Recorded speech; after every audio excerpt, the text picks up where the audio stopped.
Jeannie, are you a dress person? Yes. Of I'm course obsessed. you are. You're the course. most feminine person I've ever met in my whole entire life.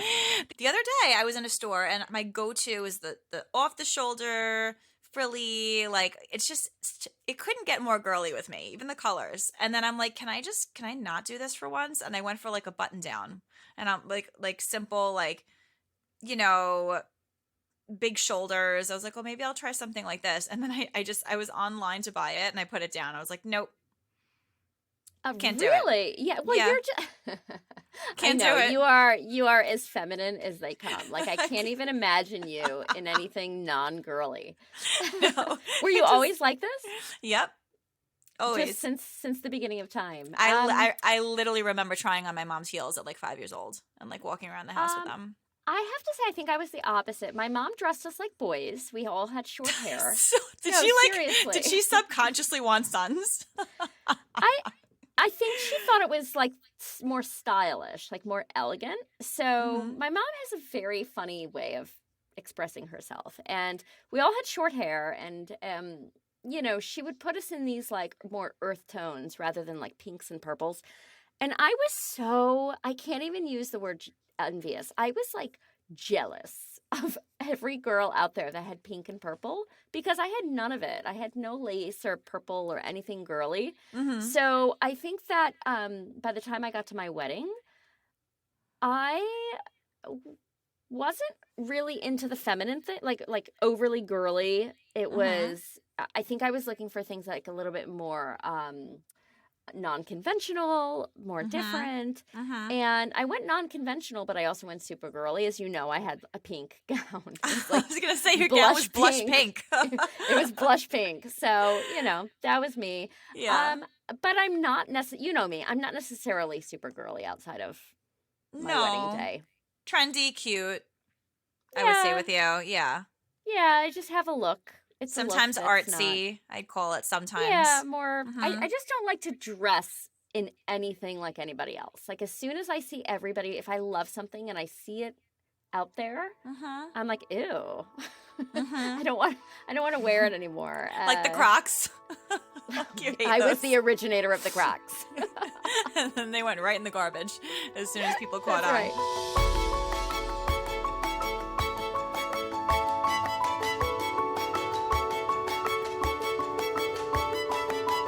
Today, we have Rebecca Schoneveld joining us. Hi, Rebecca. Hi. So nice to be here. Thank you. We're so excited to have you. Before we jump right into things, tell us who you are. Tell us who your company is. And we want to chat. We want to chat all about what you do.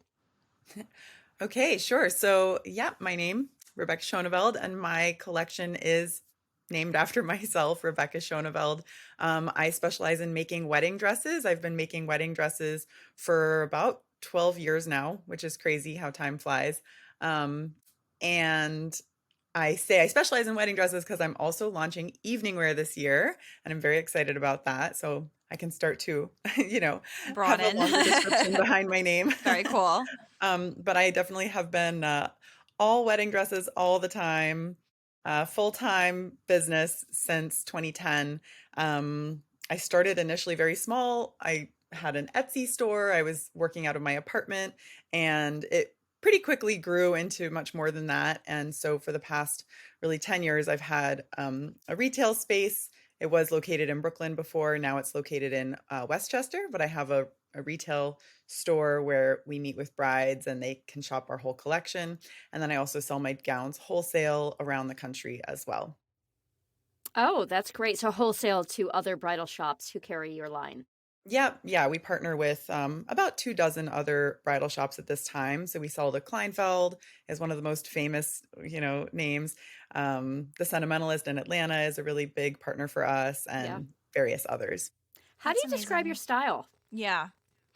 Oh, so I love vintage fashion. So I always have a little bit of a vintage nostalgic flair to my designs. I really like styles that just look good perpetually, things that look good, decade after decade. Mhm. And that tends to be things that are just really well proportioned and focus on really good quality materials, really elegant shapes, and but not too serious and not too stuffy. So Mhm. all that like classic elegance with a little bit of fun, a little bit of whimsy, and not taking itself too seriously all the time. I really love things that move and flow and that a person can have a really good time in.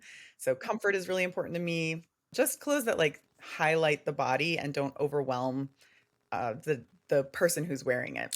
I have to ask a question too, as a designer. Do you have a, because obviously I know nothing about being a designer.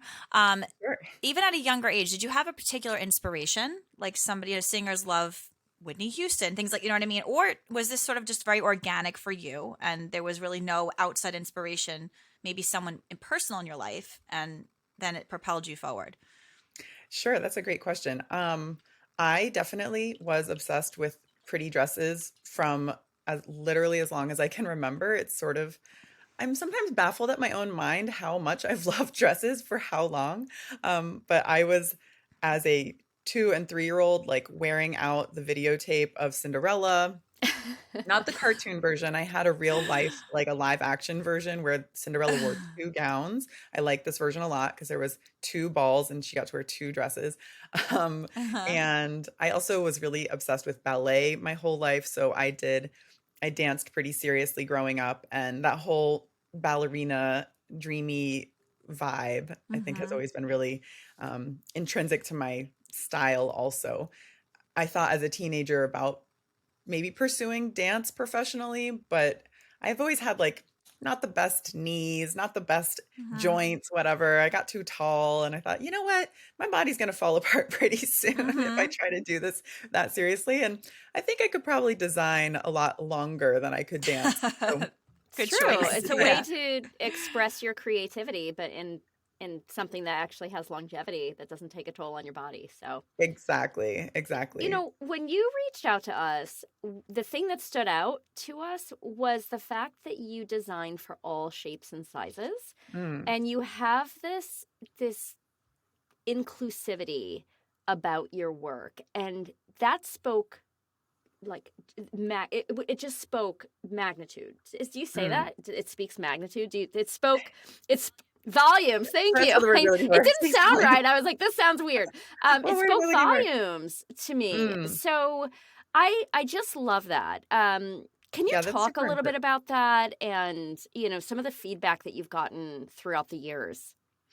Oh my gosh, yeah. So inclusivity is so important to me. And it actually took me years to get that word or even to get that sort of defined focus that this is because from the beginning when I started making dresses, I mean making dresses specifically for brides, doing all this custom work. Of course I was inclusive. I never thought that specifically about it. I'm like, I want to make a dress for absolutely anyone who trusts me to make a dress for them. No problem. Um And of course, especially in this country, people come in all sorts of shapes and sizes. So, yes, it's challenging as a pattern making and construction wise. You're always sort of reinventing what works best for different bodies. But it was around 2016 or 2017 that I thought I really needed to take each year as I grew, I thought like, how else can I invest in my business? Like, what's my next growth step? And it was around that time that I thought, okay, this year I really need to, express this inclusivity more clearly, and Mm-hmm. by actually making my samples in multiple sizes Mm-hmm. and making doing our photo shoots with multiple size models, and just being able to, because especially as a small business, it really is a lot of extra expense to have to make a lot of more dresses. I remember a mom saying to me early on, like, your dresses are so beautiful, but why don't you have them all in more sizes for people to try on? You really need to do that. And I agreed with her, but I was like, do you know how much it costs to make each one of these samples? And I'm scraping it together as it is. As it is, yeah. So but anyway, as soon as I could afford to do it, I did make that a big priority, and it really clicked for me. I remember the first photo shoot that we did where I had four different models and they ranged from like a size 24 to a 4, and they just looked so beautiful together, and I was like, this it makes so much sense to me as a just who I am as a person and my overall motivation for what I do. Because as a designer, the thing that I find most rewarding is just making people feel amazing. And, I have often said if I wasn't a designer, I'd probably be a therapist because I just really love helping people, find healing, find love, find like goodness and happiness. And I'm not a therapist, but I'm sort of like a fairy godmother in a way where I get to, have a woman come through the doors, usually pretty anxious. And I have learned by working with thousands of women over the years that we almost all, really almost 100% of people have women that is have like all these criticisms about themselves. They look in the mirror and they'll apologize for their body, and all size people do this. Like, oh, I really hate my armpits. Oh, I really hate my elbows. Oh, like, oh, but the belly, the belly, the belly. Oh my gosh, everyone in their bellies. And all I see is a beautiful woman. I'm like, what are you talking about? You're just so gorgeous. And we just don't see ourselves clearly enough. So how in my work being able to help women, especially larger size women, see how beautiful they really are, feel totally celebrated, feel like just the most gorgeous, glowing version of themselves. I just feel like it really brings meaning to my work that is essential for my motivation. How If there's, amazing. yeah, go ahead, Jeannie. How amazing that you actually were able to find that your niche like that, because I feel like it takes a lot of life experience, personally too, to be able to actually nail down the actual meaning behind your work. And it sounds like it came to you. It took a number of years, but not as long as you would think. So I think that that's such a blessing, and I love that message because especially for women, we have so many insecurities, and it's so regardless of size. And I think that this Totally. is Yeah, And it's really so many. It's baffling to me. And also I have to say, you know, I pour my love into my brides, but they pour so much love back to me. And I I love this like reciprocal relationship that I've formed with this broad audience of women, who, I help them feel amazing, but then they're choosing me to make their wedding dress. That's like such an incredible honor and compliment. And I would not have gone on this long if it weren't for the encouragement of all of my brides who are, even when I was first starting out working out of my apartment, like just sewing everything myself and, chasing around, like chasing my cats away so that they wouldn't bother a bride during her fitting. And so many individuals just being like, you're so talented. You've got to do this. Like, keep it up. I believe in you. I see what's out there. You're really good. And so there's been this wonderful, yeah, I really do look for that deeper meaning in my work. And um, maybe just in general as a person, even as a child, I've always been kind of philosophical. And Mhm. so finding that meaning where I can give back to people and then they lift me up in such a way, it does, it gives it all a richness that Mhm. I need. Mhm. what was your initial process working with brides? Was it your design and they would pick a design of yours, or was it meeting the bride and coming up with a design together and then executing this? Yeah, early on, before I really had, a set of samples, and I mean, even when I had only made like one collection of samples, um, I definitely always told people I would not copy other designers' work and that I was not just a dressmaker. I am a designer. And if you come to me, I'm going to work with you to come up with the right design for you, but it's not going to be, and maybe we'll look at some things that you've liked for inspiration. And I'm never going to just like verbatim copy someone else's design. That's just so unethical, and not fun. It's just that's Yeah. boring. So early on, even from the beginning, because I didn't have a lot of money to make a ton of dress samples, I made most of my samples as separate parts. Like I just made the bodices and the skirts and then like different layering parts. So brides would come to me and I'd be like, okay, well, I have these like 4 different bodice shapes that you can choose from. And then I have these 6 different skirts and these different layering pieces. So, um, really from the beginning, I had developed this custom mix and match sort of service where they could, see, because a lot of brides have this thought. And when they go shopping, they're like, well, I really like the top of this one dress, but I like the skirt of this other dress.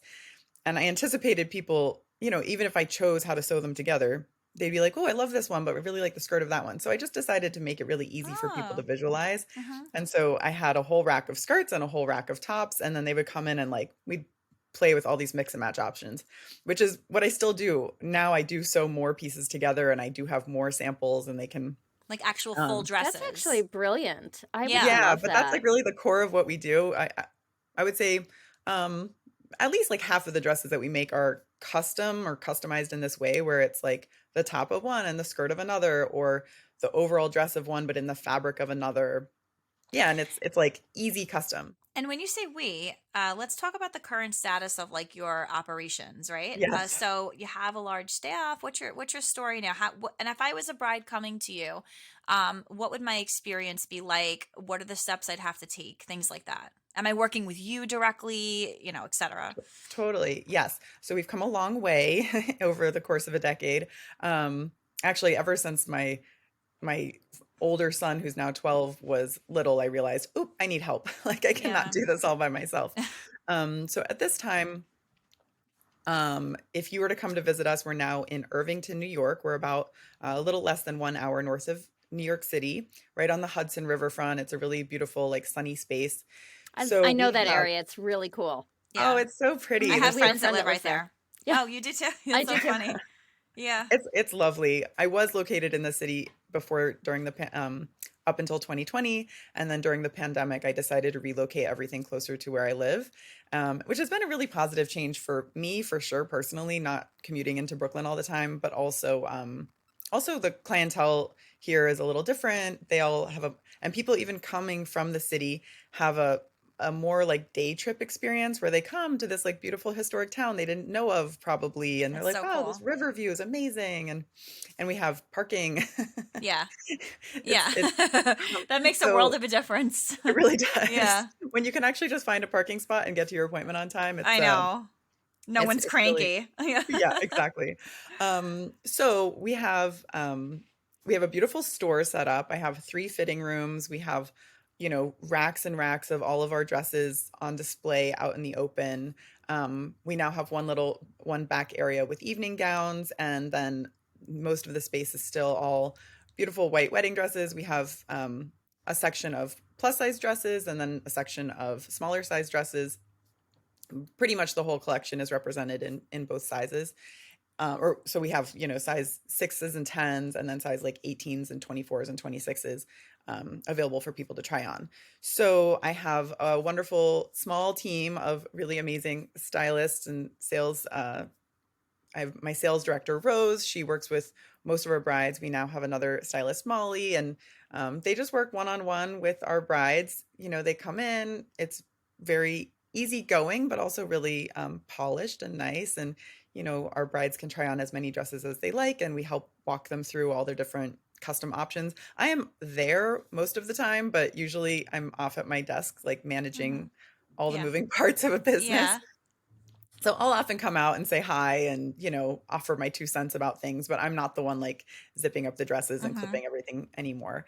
So And then, I'm sorry, when you say stylist, are they also helping with the accessories and, yeah, yeah, we have creating veils, an we have entire look? jewelry.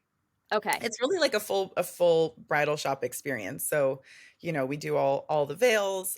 We do carry some other designers' jewelry as well, just for like the whole Hmm. look. Brides who get their dresses with us in our flagship store usually get their alterations with us as well. Nice. So, by the time their wedding comes up, they feel like we all know each other very well. We've seen each other a whole bunch of times, and it's a very positive and very welcoming atmosphere. Experience. Yeah. Yeah, we really are. Honestly, Rose, my sales director, she's so talented, not just in fashion. I mean, she has a great eye, and she really knows how to help brides, you know, come to this magical conclusion of like, what is the perfect design for you?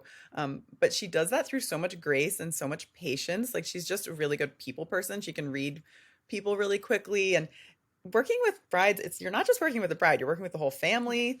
Moms are there, stepmoms are there, future mother-in-laws, sometimes dads, sisters with a lot of opinions a lot of the time. So Yeah. we really are kind of therapists. Sometimes It I takes a joke certain like, type of person to take all that on, which is so true. And do you also offer like a preservation service, like with the gowns as well? Like, oh, um, we don't, but we definitely do. We field all sorts of questions, after the yeah. wedding, how to where to get it cleaned, what to Hmm. do with it. Oh, but I have to talk about the rest of my team, which Hmm. is the bulk of the work, which is my Yes. production team. So we do make all of our dresses. Like we're only selling my designs, right? So I have upstairs from my store, we have a sewing room, cutting table, sewing machines, quality control, all of that.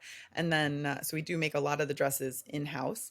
And then we also make a, about half the dresses we make overseas with a partner I work with in India who Wow. do all like beautiful embroidery work and a lot of the more intricately like hand worked dresses we make there. And I usually travel there once a year and spend like 2 weeks at a time to work with them on new designs and checking in on things. And I feel good working with them because I just know them so well. It's this family owned factory. They're really sweet people and Yeah. very talented. That's great. So you go and you pick the fabrics and you come up with designs and you see things executed in like a sample form, right? And then you go from there. Exactly. Yeah. So as a designer, I'm making new dresses regularly, and about pretty much once a year we release a new collection of dresses, 15 to 20 new designs, all of which are customizable, but then yeah, so trying to come up with like some original new ideas that can push the brand forward and give, trends are constantly changing, of course. I'm always coming up with new ideas. If I could, I would just design like 1,000 dresses a year. I would just keep going and going and Yeah. going. Yeah. But I know cost of production has to be so high. yes, To come yes, out with I would. 15 new styles has to be And to a come big up with investment. 15 and to come up with 15 new designs that we show, I'm probably actually making like 25 or 30 ideas and like testing things out and tweaking and reworking. So it's I definitely see. a process. It's very What's the cool. timeline? Sorry, Jeannie. I was always curious what the timeline is for, something that is custom and made, for a bride, for someone's body. Yeah. When do you recommend that they come see you in relation to their wedding date?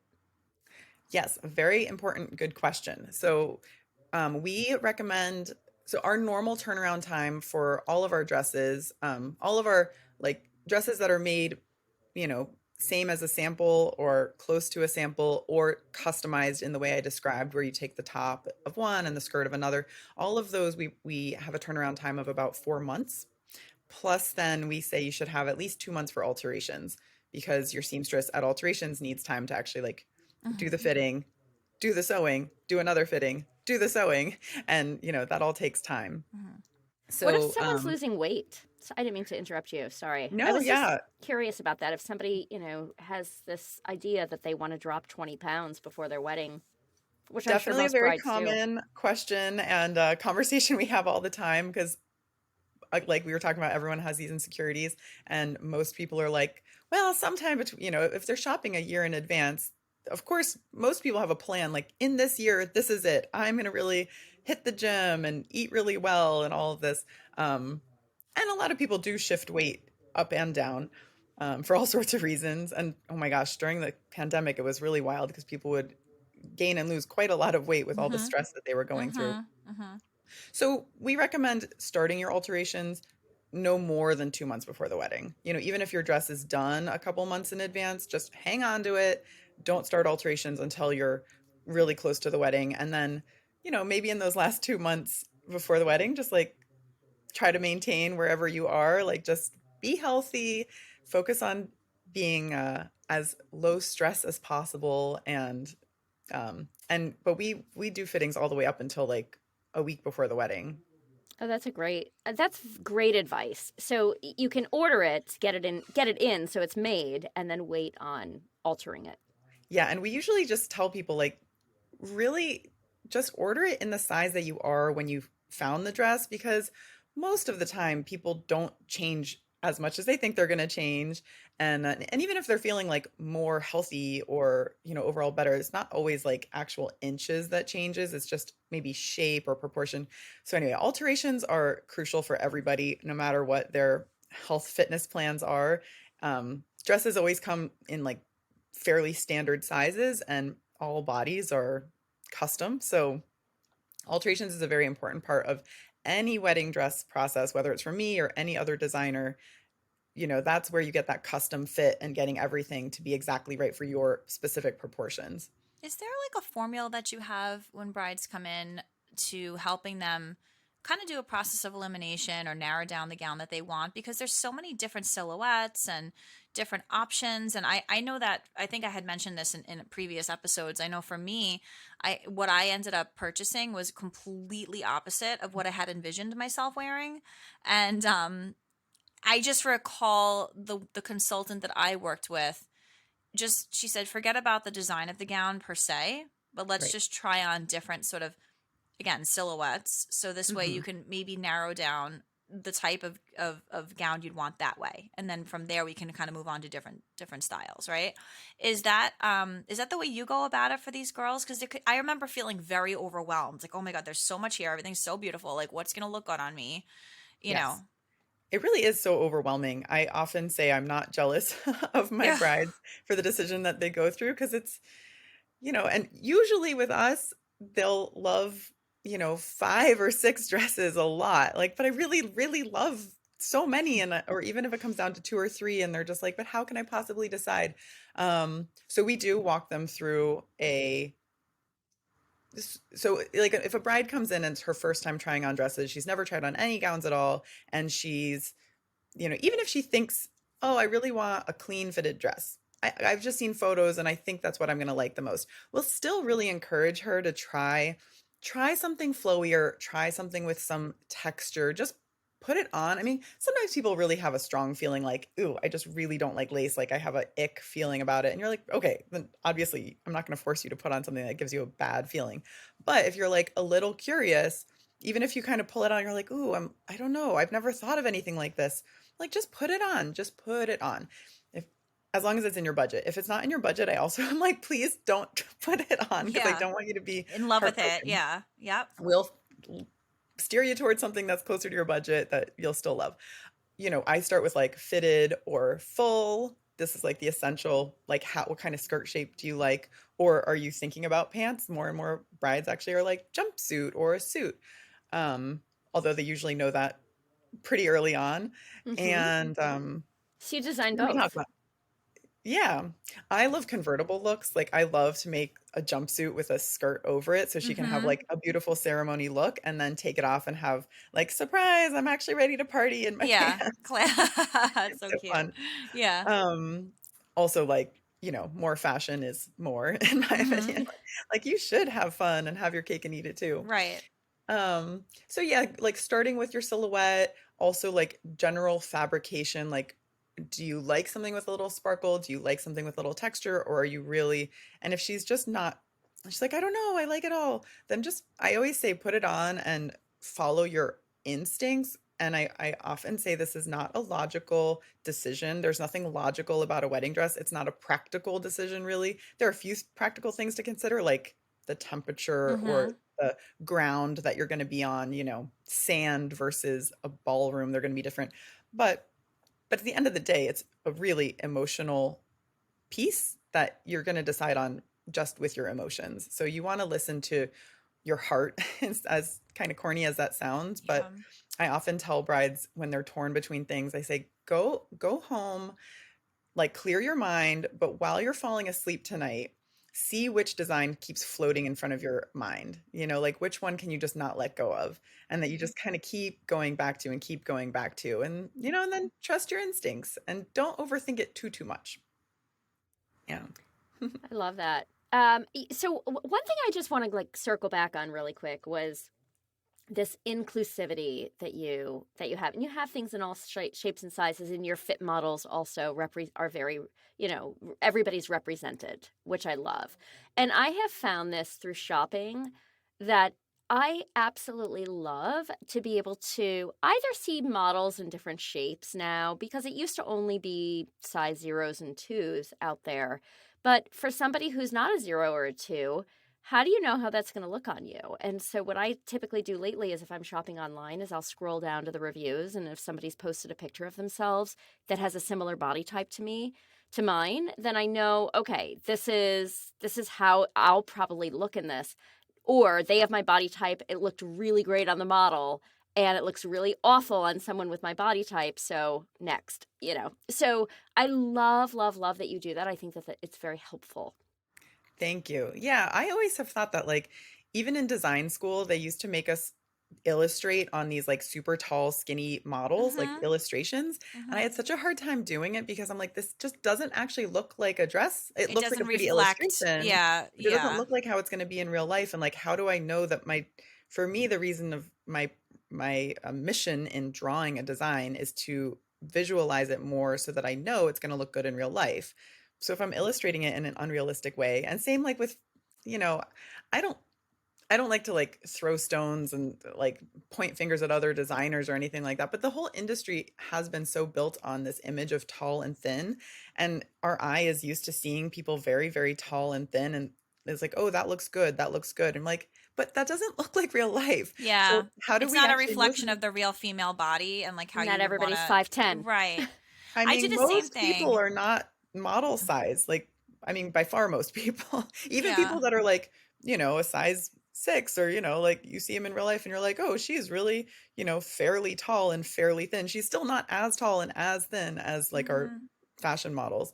Yeah. Um, so I really like to focus on designs that work in the real world on Mhm. real not that models are not real people, by the way. Models are real people. I work with them all the time. Lovely humans, a lot of them. But anyway, Yeah. that work on just the broader spectrum of bodies, I should say. Yeah.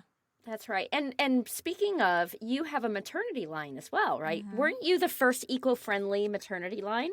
Oh my gosh, that's so yes. It feels like ancient history now, but indeed, I've always been very entrepreneurial. So I started my very first business right around my 23rd birthday, and it was an eco-friendly maternity line, which So this it is was before like people that are just getting married non-pregnant. You started out with a maternity line. yeah, I really That was focused like on like the phases of 2006 life. I read, right? Around '06 for you. It was 2006. That's right. So, I mean, what at the time I was, a new assistant designer in the industry. I was working for another company, working my tail off for another designer, and I was starting to see environmentally friendly fabrics coming on the market, and just even the concept of sustainability emerging in the fashion world. And I was so excited about it because I have always been looking for more purpose and meaning in my work, and I definitely am very concerned about our planet. And I worked for one company that sold, we were a contractor for Walmart, and we were making really like just I don't I can't even describe how ugly these clothes were. They were just really, really ugly clothes. And we were making so many of them, like hundreds of thousands of units. And I'm like, that's a lot of ugly clothes to be putting on people that are eventually going to end up in a landfill. It was so distressing to me. So 2006, I decided I really believed in my ideas and I was just going to go for this. I decided to do maternity fit because, again, I was I was feeling like I'm sick of all this like focus on just skinny, tall, everything being on, you have to be smaller, smaller, smaller. I'm like, here's a legitimate reason to be curvy. Everyone, these are like some luscious female curves that I'm Mhm. going to be working with. And I thought, eco-friendly when you're pregnant, you're thinking about what goes on your body, what you're, how you're spending your money, what kind of environment you want to set up for your child. So it was a good idea. Honestly, the business worked pretty well. I learned a lot in that period of time. And then the economy crashed in 2008, 2009, and the what hit the fan. It was just like a total financial nightmare. And I was already holding everything together myself with like, spit and glue. And Yeah, then you've been. I it was was, reading a lot about your life, and we were reading about you, and you've really been going through the grind, which I really loved. I loved reading about that because I think it's pretty inspirational. You have a lot mm, of grit. I would say, I think I had read somewhere that you were what was it? You were working at a mass market company making like the same types of like cookie cutter That was skirts. the Walmart thing, right? That that was was it, probably the right? Walmart That's what one. that. And I said to myself, that feeling of, okay, this is not for me, but I know that I'm going to I have to keep doing this because it's just a stepping stone to where I want to Right. be, which, I think is very inspiring for entrepreneurs to hear things like that because there's going to be times in our life where we aren't where we want to be, and we know this is not permanent, but everything is an opportunity, right? Totally. So I think that that's so cool. Even your Etsy shop, I thought was so Mhm. cool. Just kind of starting off on that platform, which by the way could be it's a pretty good one, I think, especially today. You know what? I really loved I love Etsy. I wish that they had existed when I was in college because I would Uh-huh. have not been so starving. Um, I definitely I appreciate you all saying that because I have been working very hard pretty much my whole life. I came from a family with very little means, and I paid my own way through college, and I've just been like really, really grinding it out Mhm. for all these years, and it's not easy in any way, shape, or form. And a lot of designers do start because they have, I mean, this industry is really expensive and really competitive, and Mhm. margins are small. And it's, a lot of brands have an advantage if they come from Mhm. some money or have an investor or Yeah, whatever their sometimes, you story can may start off be. on second base or something, Right. which is fine. It doesn't discredit the individual's ability to work hard. Uh, Absolutely not. but Yes. I just have to commend you on the fact that you started off nowhere and you kind of did this on your own. And I with had no read help. and with no help. I had also Yeah. read something about how your mom was she the one that taught you to sew? She did. Yeah, my mom taught me to sew. And I was such a precocious little, like, headstrong thing. So I was 4 years old when I first got hurt. I begged and begged and begged, and finally at 4 years old, she relented and was like, "Okay, I'm gonna like prop you up on my seat here." And I can actually remember the whole thing. I have like a weird, like, clear memories of my childhood like that. Um, so, yeah, I remember my first dress. It was like elastic here. It was like a white cotton with colorful flowers on it. And I just loved sewing. I'm one of 5 kids. I have 3 brothers and a sister, and we were homeschooled up until like high school years. I went to school in middle school because I really just needed some friends. Mhm. But so my house was very, very noisy, very creative and very noisy. Mm. And my mom's sewing room was one spot that was like, everybody out, everybody out. You're not allowed to make a mess in here. You're not allowed to pester anyone who's in here. So I was like, yes, I need this. And was your mom a dressmaker or a tailor? She could make everything. Yeah, she's so creative, and she was mostly self-taught. I mean, her generation sewed a lot more, and she recalls that she was a cheerleader, and she sewed her own cheer uniform. Like, they all sewed their own cheer uniforms at public high school. So definitely a different time.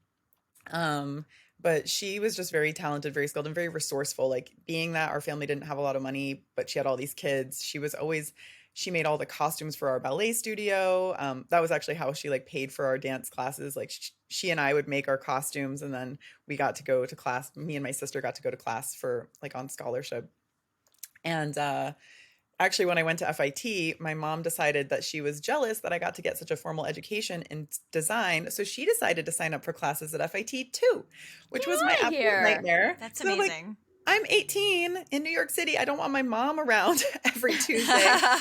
So she would like show up on campus and be like, "Hi, everybody." And she took men's tailoring. So she learned how to make like a traditional men, like a tuxedo. She made my dad a Wow. tuxedo. She made my brother a tuxedo, and she could make like these incredible. And so, yeah, she still does that. She's quite the Renaissance woman. That's So, amazing. other than your mom crashing your FIT experience, what was FIT like? For me, it was like heaven. It was so wonderful. I mean, for somebody who just loves making things with my hands, and I'd been all self-taught, or, my mom taught me up to a point, and then I was like, leave me alone. I'm a teenager. I want to do this on my own. Yeah. So I was like, mostly self-taught. So finally learning how to properly, take something from a concept to reality and all of those technical steps in between, I just felt like I was handed superpowers. Like, Wow. I can't believe it. I can actually come up with a design and then make it. It was really That wonderful. It was very intense. It was nonstop work, really, I can really hard work. imagine like what that feels like, and I have no idea, obviously. But my mother-in-law's mother, she was a seamstress, and she worked for some famous designers. I think Oscar de la Renta she was like in his workshop, and I remember Wow. she got a lot of inside scoop into like the designs that were coming out. So she ended up making my mother-in-law's dress for her, and she Oh, had and it's very because I had read that you, which I'm not surprised, you made your own You created Yep. your own wedding gown, which must have been an amazing feeling Yeah. to have done something like that. Fun fact. Well, previous generations, that was how it went. Like your mom or maybe your aunt or whoever was the best seamstress of the family Yeah. would make the wedding gowns. And probably Mm-hmm. there would also be a gown that got passed around and be Mm-hmm. altered from bride to bride. And, I always think about that, how much we've shifted towards this mass consumerist mindset where we Yeah. just go online and like click a button and buy something and it's here tomorrow. And it just has lost that sentimentality. So Yeah.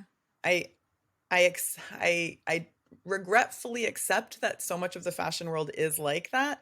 But I feel like the wedding dress should be the last one to give up, on having meaning and having like a more sentimental value to it. Mm-hmm. Because so I like to say, I'll be your fairy godmother, but I'm also like your grandma making your dress, but a stylish grandma, like a grandma with really good taste. That's so cute. And what are the, I should have asked this earlier, but this just popped in my head again. It's like one of those things where you're like, oh, I'll go back to it. What are like the price ranges for these types of gowns in Hmm. your shop? Because of course, obviously every bride has a different budget, and for all of our listeners, they're probably going to be like, okay, ask that question now. I want to Yeah, know, exactly. I know it's like this is all well and fine, but how much does it how much cost? is it going to cost me? Yeah. Yeah. So I am also really sensitive about pricing because I grew up without money I and like got that from you. That's why I asked. Yeah. yeah, like I never could afford nice things and I always liked nice things. And actually one reason I learned Yeah. to sew is because I have like really expensive taste, but I cannot afford the full markup, so I could afford just the fabric, but then I'd have to do all the labor myself. Yeah. Behind it. Yeah. Yeah, so I always that I could go on and on about making my own like Easter dresses, party dresses. That's how it all kind of started for me. So my dresses are most of our dresses are between $2,000 retail up to Mm-hmm. $6,000. Pretty much they're like in comfortably in the $3,000 to $4,000 price range.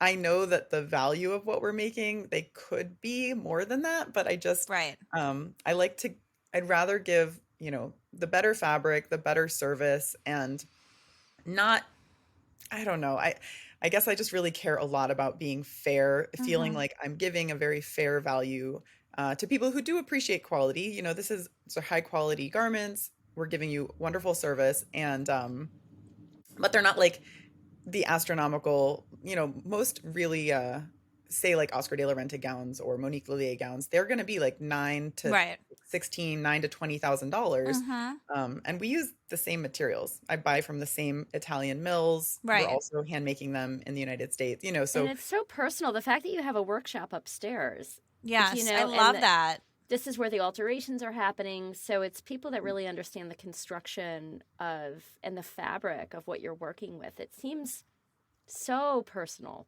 yeah, I like to think we're bringing back like a service that used to be a lot more accessible to people or used to be a lot more common, like sort of a old world atelier. Now the show Bridgerton is so popular, and I love the scenes in Bridgerton when the ladies I go to need to get their watch dresses this. made. That's it. It's a sign. Now that you just said this, because I it's have like to watch. I just watch it for the costumes. I'm like, whoa, all these like sex scenes are a little bit much, but the yeah, costumes are awesome. yeah, yeah. And all those period piece shows, I always love. Of Downton Abbey was course. amazing. Like, Mm-hmm. Hmm. I just love all those costumes.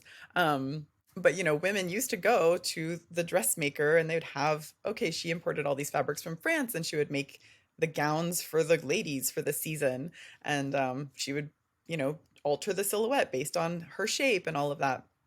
So we're doing a modern day version of that in a way. Yeah. I think that's beautiful. And I also have to say the girls today, they do their research, Yes, and they, excessively. yeah, I think I definitely feel like there's a really, smart shift in this generation with being cost effective and knowing where you can still get great quality stuff. Yes. And this is just coming from me speaking to, several brides per week and understanding where their head is at, Yeah. which I didn't see that a few years ago, but I'm seeing a shift now, Mm. which I think is very cool. Yeah, and especially with a wedding, you're spending so much money and budgeting like all these expenditures. So I really appreciate when brides do their research and are very thoughtful about how they spend their Mm-hmm. money because, if you're going to be spending it one way or another, at least feeling really good about the kind of businesses that you're investing in and that you're supporting. And the wedding Yeah. gown is one thing that you actually get to keep. Your flowers are not going to be there forever. You get to keep your ring, your photos, and your dress. Yeah. So, Do you making have something any that really has value like that. because you're such a creative, do you have any ideas for brides what to do with their gown after they've worn it?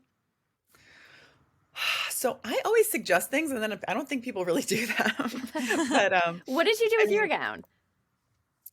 yeah, even me, mine is hanging in my studio, Okay. and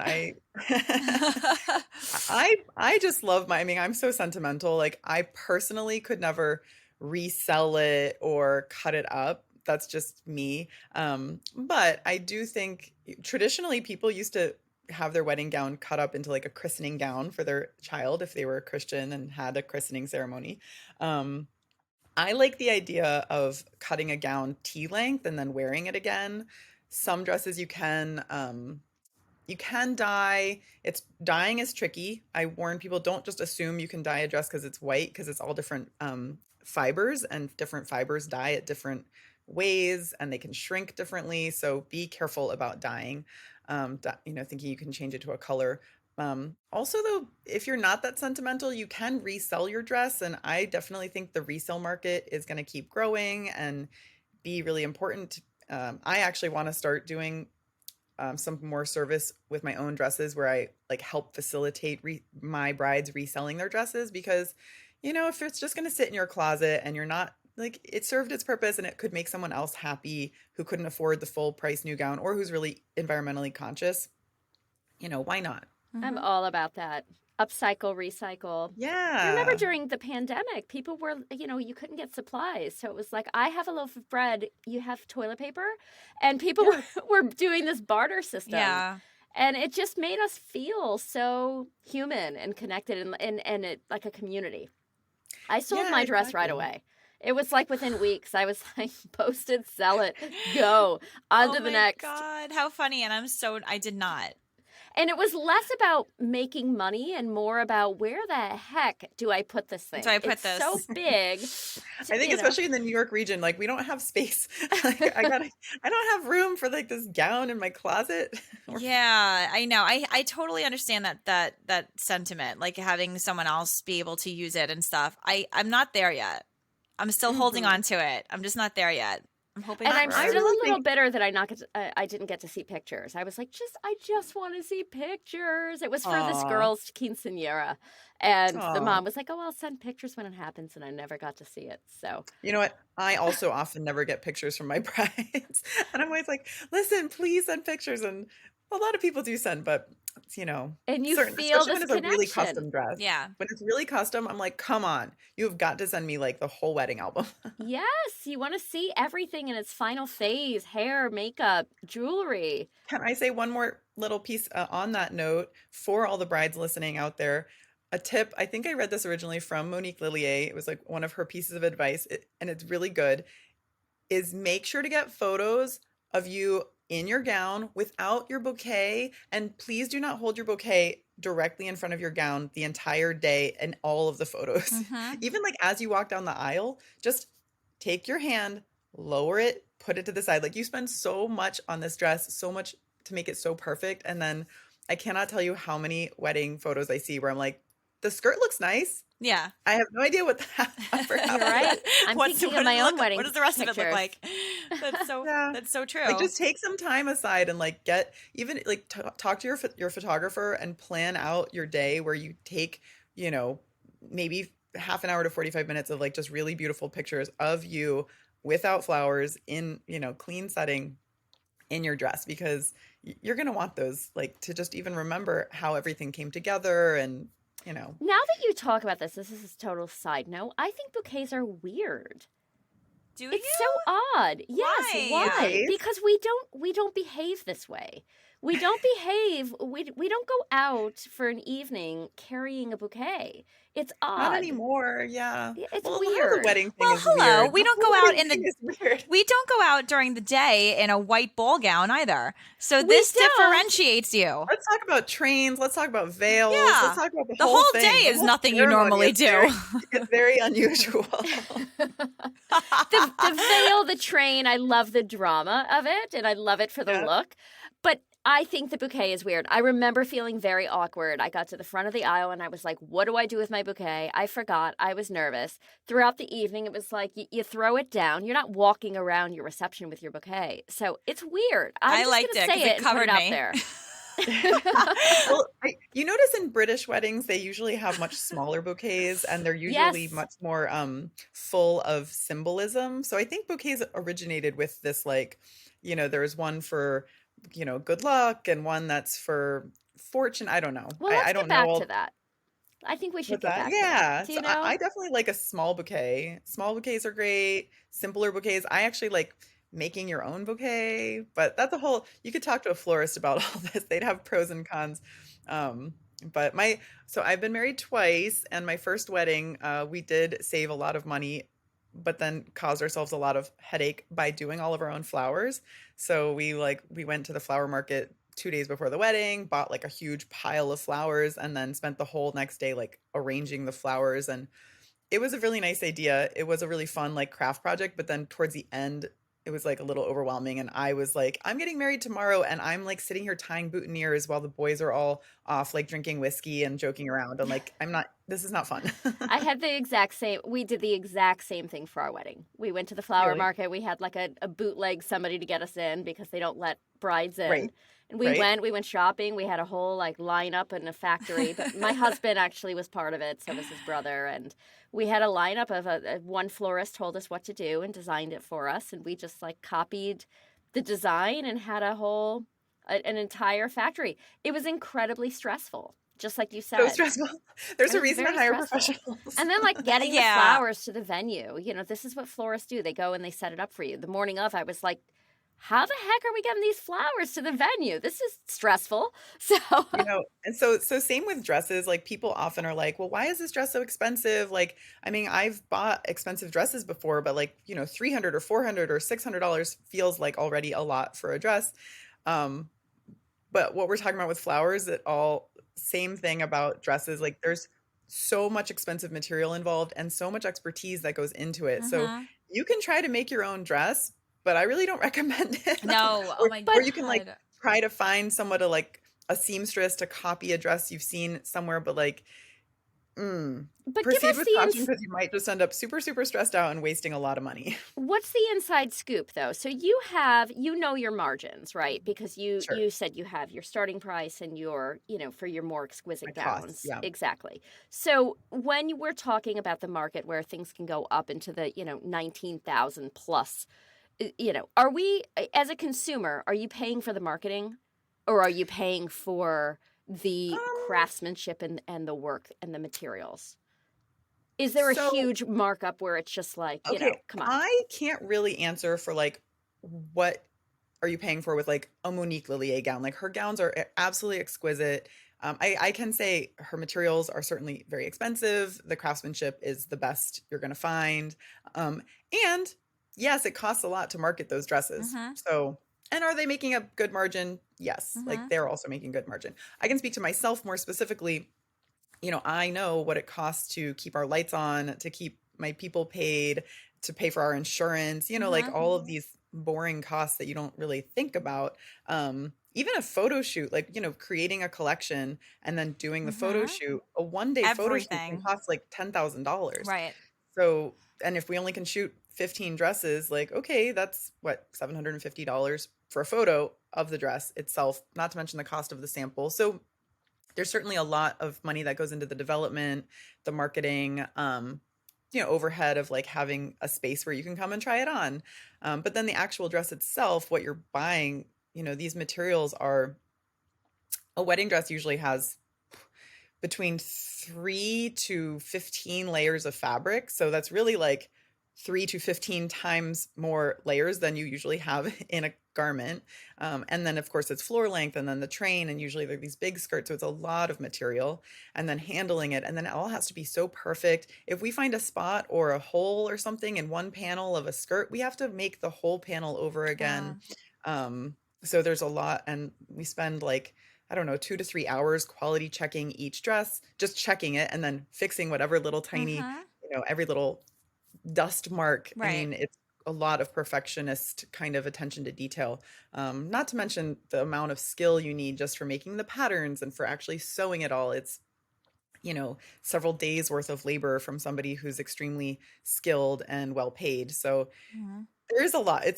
We are, what my prices are is like a very, very fair Right. price Yeah. without a lot of No, extra it's wonderful that you padding went built through in. that. Thank you. I think it's really good for listeners to be educated on that and to hear these things, because it really Yeah, does sort of define the value behind what it is that they're investing into, and it really helps absolutely. them make that decision. This is really the best dress for me.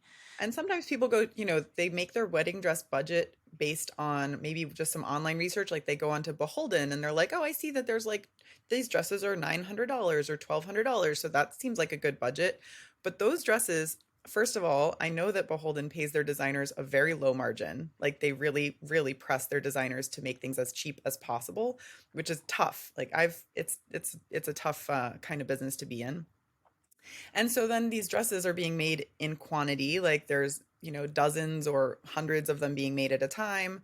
In some cases, bigger brands, they're making thousands of the same dress at a time. They're cutting them in a stack, they're pushing them through, and they're making them in, probably in China, and they're paying those workers very little a day, and they're probably living wages, but living wages there are very different than living wages here. Right. And so and the materials are going to be more like lower quality. Really, like China is amazing. Like they make incredible fabrics and they have incredible skills. Unfortunately, I wish we had more of those skills still here because it's Mm-hmm. very hard to find sewers anymore. Mm-hmm. But they still can't quite make fabrics the way that the Italians make fabric, or the embroideries the way the Indians make embroideries. So there's certain skill sets that are unique to different countries that have Right. like higher wages. So Very people should be interesting. aware that, So they're that's all what not goes all on white behind dresses the are the scenes. same. That's right. No, I'm always curious in what all goes into it. Wine is the same. I mean, you can look at a bottle of wine and they say a quality of bottle of wine, if you really know what you're doing, you can grab an amazing bottle for $40, but you can buy something at that same level quality wise for $90 because of the Hmm. marketing that goes into it. So That's true. that was my question was, how much is it? You've explained your value so detailed and articulately. So Mm-hmm. For I sure. understand so much more now about all that goes into it. Mm-hmm. Yeah. So Jeannie always likes to wrap up with Mm-hmm. this awesome question, and Ah. that's, what is your favorite quote? Oh boy. What's my favorite quote? Guys, you really put me on the spot with Ah, that. um, and if it's not a quote, what motivates you every day? okay. Um, so I'm just gonna, here's like a sentiment. It's a quote from me, which is that, there's only one of you and you're worth celebrating, and your uniqueness is worth celebrating. So you only get one chance to celebrate this new part of your life. And so in my philosophy, I think it's wonderful to dig into your uniqueness, let that be represented on your wedding day, and don't try, don't succumb to the pressures other people telling you of how you're supposed to do things. Just really let yourself shine. Mm-hmm. I love That's that actually perfect and so apropos. because you cannot be replicated. You cannot be replicated. There's only one of you, and your partner is marrying that one of you, and you Mm-hmm. should really celebrate what makes you unique. Ah, love Listen that. in, girls. Don't forget. Yes. Seriously, please. How can we all find you? Can you give us some info online, in person, all of this? Yes, absolutely. Well, of course, we have a website, RebeccaSchoneveld.com. Lots of information there. We're actually launching a new website next week, which will have e-com, and you Mm-hmm. can book an appointment on our website if you're able to come visit our flagship studio in Irvington. And yeah, and if you want to find a retailer near you, our retailers are also listed on our website. If there isn't one near you, just reach out to us and we can help connect you with somebody. We're also on Instagram, Rebecca Schoneveld. The biggest trick is to spell my last name correctly. It's been a battle my whole life. Schoneveld. It actually means Schon. The first part of my name means beautiful, and Veld means field. So actually, it's a little easier to remember how that way. fitting for you. Yeah, right? It means beautiful field. It was It's so predetermined. Etsy. Yes, It was. I know. It really is. Your name sounds famous, I have to say. Aw, thank you. It really does. It's a tricky one for people. They spell it with an F, without the C, all the ways. Even my own employees often misspell my name. I'm sure. Well, thank you so much for this. And Thank you. I can't. You're Yeah, welcome. Thank you you've so much for given us having so me. much This was insight, really fun. and I love your. And I you're love so your warm. sentiment. Yes, you have Aw. such great energy. You're so warm. I'm not surprised that with all your success Aw, thank because you you're so a much. lovely person. So I don't have to wish you any luck. I need to wish myself luck. So I can. Well, really, no. Thank you so much for having me, and please do stay in touch. And if you guys are ever in the area, or maybe when we're having, we should be having a launch party soon. So Very cool. we'll have to send you invitations. Yes, Oh, please. would That would love be that. amazing. We'd have An so much excuse fun. to come to your amazing town. An excuse to go out and just And get away dressed from- up. Yes, right. exactly. Well, thank you so much, Rebecca. It's been such a pleasure to meet you and to learn about everything that you do and design and style. So thank you so much for being on the show today.